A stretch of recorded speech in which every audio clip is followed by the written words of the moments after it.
अस्सलाम वालेकुम दोस्तों, मेरा नाम डॉक्टर लियसगर है और आज की इस वीडियो में हम second year physics chapter number 13 current electricity के एनटीएस के पास पेपर के लेक्चर नंबर हम 3 को यहाँ डिस्कस करने जा रहे हैं। लेक्चर 3 में हम एनटीएस के पास पेपर के कुछ मजीद एमसीक्यू को डिस्कस करने जा रहे हैं। तो इस लेक्चर को शुरू करने से पहले आपसे रिक्वेस्ट करेंगे कि अगर आपने अब तक हमारे इस चैनल को सब्सक्राइब नहीं किया, जो कि सिंध बोर्ड टीचिंग के नाम से है, तो काइंडली आज ही आप हमारे इस चैनल को सब्सक्राइब करें। साथ ही साथ बेल आइकन को लाजमी क्लिक करें ताकि हमारी अपलोड करदा तमाम वीडियोज़ की नोटिफिकेशन आपको रिसीव हो सके। तो आइए हम स्टार्ट करते हैं एमसीक्यू नंबर 11 से। एनटीएस सखर 2010 में ये सवाल पूछा गया। When a resistance of 2 ohm is connected across the terminal of a cell, the current is 0.5 ampere, but when the resistance across the cell is 5 ohm, the current is 0.25 ampere.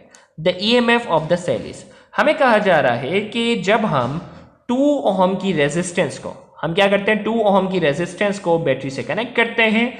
The current is 0.5 ampere. जब 2 ohm को हम connect करते हैं तो current आता है 0.5 ampere. और हमें कहा जा रहा है जब उसी सेल से यानी उसी बैटरी से जब हम 5 ओहम की रेजिस्टेंस को कनेक्ट करते हैं तो कितना आ रहा है, 0.25 एम्पियर आ रहा है। हमें कहा जा रहा है the EMF of the cell यानी बैटरी का हमें वोल्टेज बताना है। अब देखो भाई, V equal to I R, Ohm's law के मुताबिक अगर मैं इसको मल्टीप्लाई करूं 2 ओहम और 0.5 को, तो V equal to I R के मुताबिक वोल्टेज आना चाहिए 1 एम्पियर। इसी तरीके से 5 ओहम और करंट को मैं मल्टीप्लाई करूंगा तो 5 मल्टीप्लाई बाय 0.25 एम्पियर, इन दोनों को अगर मैं मल्टीप्लाई करता हूं तो मेरे पास आंसर आता है 1.25 एम्पियर। मेरे पास वोल्टेज जो आ रहा है 1.25 वोल्ट। पहली कंडीशन में इन दोनों को मल्टीप्लाई करते हुए 1 वोल्ट आ रहा है और यहाँ 1.25 वोल्ट आ रहा है। तो इसका मतलब जो है एक ज़हीन बच्चा होगा समझ जाएगा कि कुछ ना कुछ गड़बड़ी इंटरनल रेजिस्टेंस की तरफ से है। तो हमें पहले क्या करना होगा, इंटरनल रेजिस्टेंस मालूम करना होगा, तो ही हम इस सवाल को क्या कर सकेंगे, सॉल्व कर सकेंगे। तो मैं क्या करता हूँ, इंटरनल रेजिस्टेंस निकालने के लिए हमारे पास जो फॉर्मूला है करंट का, बैटरी वाला फॉर्मूला है ER/R। अब भाई देखो, पहली कंडीशन है हमारे पास जो है ईएमएफ चाहिए था ना। अब जो है इसमें हम देखते हैं, एक मिनट सॉरी, कैपिटल आर और स्मॉल आर है ना हमारे पास। अब इस कंडीशन में हमारे पास जो है रेजिस्टेंस पहले जो दी गई थी वो 2 ओहम थी और करंट हमारे पास था 0.5, तो मैंने 0.5 यहाँ रखा। इसी तरीके से ई हमें चाहिए और कैपिटल आर जो है हमने रेजिस्टेंस जो रखी ना वो कितनी थी, 2, स्मॉल आर हमें चाहिए, तो ये वहाँ चला गया 0.5 2 प्लस आर। तो ये मैं इक्वेशन 1 बना लेता हूँ, कंडीशन नंबर 1। इसी तरीके से कंडीशन नंबर 2 हमारे पास है, यही फॉर्मूला में लगाता हूँ R प्लस R। तो हमारे पास करंट जो था अब की बार 0.25 था, ओके 0.25। ई हमें नहीं मालूम, वो हमें मालूम करना है। और अब की बार रेजिस्टेंस हमें रखा था 5, ये हो गया स्मॉल आर। अब ये वहाँ चला गया 0.25 5 प्लस आर और ये हो गया ई। इसे मैं नाम दे रहा हूँ इक्वेशन नंबर 2 का। अब दोनों कंडीशन में, कंडीशन नंबर 1 में भी बैटरी वही है, कंडीशन नंबर 2 में भी बैटरी वही है। दोनों इक्वेशन को मैं क्या कर रहा हूँ, कंपेयर कर रहा हूँ, क्योंकि ये वाला ई और ये वाला ई दोनों क्या है, सेम है। तो इक्वेशन 1 को और इक्वेशन 2 को कंपेयर कर रहा हूँ, तो यहाँ का ई बराबर है 0.5 2 प्लस आर और ये हो गया 0.25 5 प्लस आर। अब मैं इसको स्पीड से सॉल्व कर लेता हूँ। ये 1 हो गया, ये 0.5 आर हो गया और इसको मैंने क्या, ये 1.25 हो गया और ये हो गया 0.25 आर।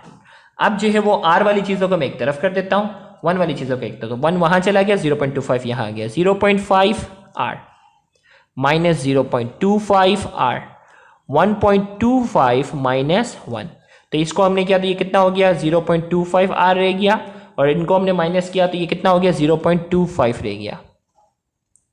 अब 0.25 वहाँ चला गया, 0.25 डिवाइड बाय 0.25, वैल्यू कितनी आनी चाहिए, आर की वैल्यू आ गई 1 ओहम हमारे पास जो है वो क्या है, आर की वैल्यू है।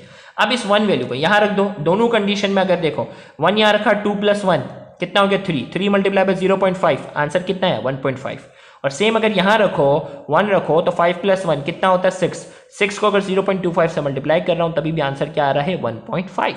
इसका मतलब दोनों कंडीशन में 1.5 आ रहा है। इसका मतलब हमारे पास ईएमएफ कितना है 1.5 वोल्ट। अब देखो बजाय ये बड़ा लेंदी था लेकिन इसमें कैलकुलेटर की जरूरत तो नहीं पड़ी। तो इसी तरीके से एनटीएस में उसी तरीके से सवाल पूछे जाते हैं जो लेंदी होते हैं। लेकिन बगैर कैलकुलेटर सोल्व होना जिनका मुमकिन हो। तो हमारे पास इस एमसीक्यू का आर की मैं यहाँ वैल्यू रख भी देता हूँ ताकि वो बच्चे जो वीक हैं उनको भी पता चले। इक्वेशन 1 में आर की वैल्यू रखो या इक्वेशन 2 में रखो, बात देखिए, दोनों में आंसर सेम आएगा। 2 + 1 3, 3 × 0.5, तो हमारे पास ई की वैल्यू कितनी आ गई, हमारे पास ईएमएफ की वैल्यू आ रही है 1.5 वोल्ट, इसका आंसर है। फिर इसी तरीके से हमारे पास जो है 100 what bulb is operated by 240 volt, find the current. Power दिया हुआ है, पावर हमें दिया हुआ है और इसी तरीके से वोल्टेज हमें दिया हुआ है। सर सैयद इंजीनियरिंग 2006 में ये पूछा गया है, तो आप P = VI में पुट करोगे। 100 है, 100 डिवाइडेड बाय वोल्टेज वहाँ चला गया 240, तो 100 को जब आप 240 से डिवाइड करोगे तो वैल्यू आ जाती है 0.416, हमारे पास इस एमसीक्यू का आंसर है। 0.416 इस एमसीक्यू का आंसर है। इसी तरीके से हमें इसमें सर सैयद इंजीनियरिंग 2007 का पास पेपर है, इसमें कहा जा रहा है a wire contain a steady current of 2 ampere, the number of electron that pass across cross section in 2 seconds. अब देखो भाई, हमें कहा जा रहा है एक वायर है जिससे करंट कितना गुजर रहा है 2 एम्पियर, और हमें पूछा जा रहा है नंबर ऑफ इलेक्ट्रॉन मालूम करो कि 2 सेकंड में उससे कितना गुजरेंगे। तो हमारे पास सबसे पहले हमें चाहिए होगा चार्ज, Q बराबर होता है किसके, IT के, तो I हमारे पास 2 है, टाइम हमारे पास कितना है, I हमारे पास अगर देखें Q हमारे पास बराबर होता है IT के, तो I हमारे पास जो है वो 2 है, और इसी तरीके से आप क्या करेंगे, टाइम हमारे पास है 2, तो Q की वैल्यू हमारे पास कितनी आ जाती है, Q की वैल्यू हमारे पास आ जाएगी, 1 मिनट, हमारे पास I बराबर Q/T, सही है, तो Q की वैल्यू हमारे पास आ जाती है 4 कूलम। अब नंबर ऑफ इलेक्ट्रॉन, गौर से सुनिएगा, नंबर ऑफ इलेक्ट्रॉन मालूम करने का फॉर्मूला होता है कि चार्ज को आप किससे डिवाइड कर दो, चार्ज ऑन इलेक्ट्रॉन से। तो चार्ज ऑन इलेक्ट्रॉन कितना होता है, 1.6 एक्सपोनेंट -19 कूलम। तो चार्ज आपने निकाल लिया है 4 कूलम, क्योंकि करंट हमारे पास था 2 और टाइम हमारे पास था 2 सेकंड, 4 कूलम है, और इसको आप चार्ज ऑन इलेक्ट्रॉन से डिवाइड करोगे तो आपके पास नंबर ऑफ इलेक्ट्रॉन आ जाएंगे। तो मुझे आपने इन चारों ऑप्शन में से एक ऑप्शन सेलेक्ट करके बताना है, देखते हैं आपका आंसर क्या आता है। गौर से सुनिएगा, आपने आंसर कमेंट में मुझे बताना है क्या आंसर आ रहा है आपका। वैसे तो सिचुएशन बहुत ही क्लियर कट है, मुझे उम्मीद है कि आप बिल्कुल आसानी से बताएंगे। तो जल्दी से आप जो है वो जो भी इसको रिकॉर्डेड फॉर्म में भी देखें तो मुझे कमेंट में ज़रूर बताइएगा कि 13 का ऑप्शन आपका क्या है, क्योंकि थोड़ी सी पार्टिसिपेशन भी होनी चाहिए ना, बहुत आसान एमसीक्यू। इसी तरीके से अब ये कॉन्सेप्चुअल एमसीक्यू आ गया हमारे पास, इसमें कहा जा रहा है the resistance of resistor A is twice the resistance of resistor B. हमें कहा जा रहा है रेजिस्टेंस रेजिस्टर ए की जो है वो रेजिस्टेंस बी के मुकाबले में डबल है। The two are connected in series, दोनों क्या है, सीरीज में कनेक्ट है, and a potential difference is maintain across the combination. Potential difference जो है वो मौजूद है। अब हमारे पास 4 ऑप्शन है, ए में कह रहा है कि करंट ए का जो होगा वो बी के मुकाबले में डबल होगा, बी ऑप्शन कह रहा है कि करंट ए जो होगा वो बी के मुकाबले में हाफ होगा, सी में कह रहा है the potential difference across A is twice that across B, A का जो पोटेंशियल डिफरेंस होगा वो बी के मुकाबले में डबल होगा, डी में कह रहा है कि पोटेंशियल ए का जो होगा वो बी के मुकाबले में हाफ होगा। अब देखो भाई सीरीज में ना, सीरीज में करंट सेम होता है। अब देखो भाई V हमारे पास जो होता है वो IR के है, I को अगर मैं कांस्टेंट मानूं तो V डायरेक्टली प्रोपोर्शनल किसके है, R के। अब कह रहा है कि रेजिस्टर A जो है, रेजिस्टेंस A जो है ना, रेजिस्टर A की रेजिस्टेंस B के मुकाबले में डबल है, इसका मतलब इसका वोल्टेज भी क्या होगा, इसका वोल्टेज भी B के मुकाबले में क्या होगा, डबल होगा। सिंपल बात, सीरीज में करंट तो सेम होगा ना, तो इसीलिए ये 2 ऑप्शन तो हट गए, करंट सेम है सीरीज में ना। अब यहाँ इन दोनों में फैसला करना है, तो इसमें कह रहा है द पोटेंशियल अक्रॉस, गौर से सुनिएगा, potential across A is twice that across B. Resistance double है तो पोटेंशियल भी क्या होगा, इसका डबल होगा। तो 14 का हमारे पास करेक्ट आंसर जो है वो क्या है, 14 का करेक्ट आंसर हमारे पास सी है।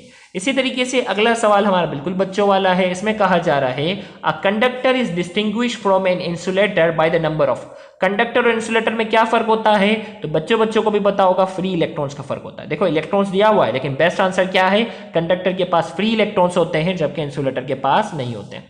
इसी तरीके से इसमें कहा जा रहा है in a series circuit containing 2 lamps the battery supplies a potential difference of 1.5 volt if the current in the circuit is 0.1 ampere.